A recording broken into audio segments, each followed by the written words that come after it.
always insisted that it must be within international humanitarian law, and we have raised our concerns at every turn when we felt that that was being breached.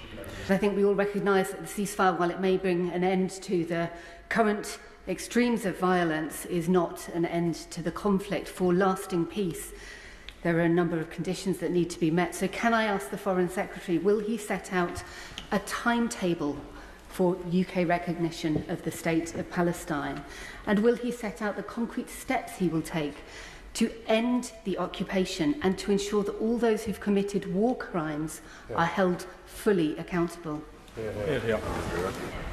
Well, can I say to the Honourable Lady, I can't set out a timetable because the UK government alone cannot possibly be responsible for a timetable that necessarily will involve the Israeli government, the Palestinian Authority, our friends in the United States and Arab partners particularly. So it's not going to be possible for me to set out a timetable on these issues. But I would ask her to have faith. That's why I sat down with President Abbas this week to discuss these very same issues.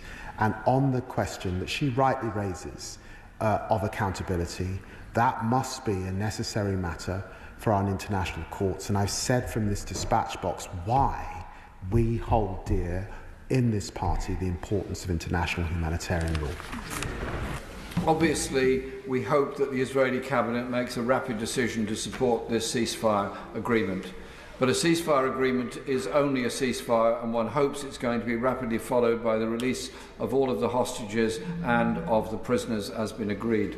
However, there have been some major developments over the past 2 years, particularly on the legal front, where the International Court of Justice has recognised acts of a genocidal nature have taken place and also called for Israeli withdrawal from the West Bank and an end to the settlement policy.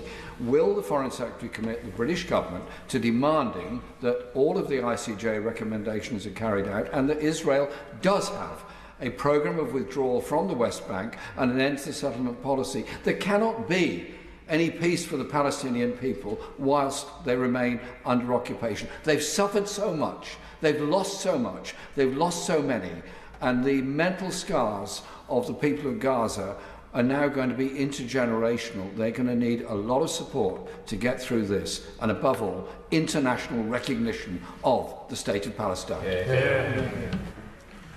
Well, let me begin by recognising the unique way in which the Honourable Gentleman has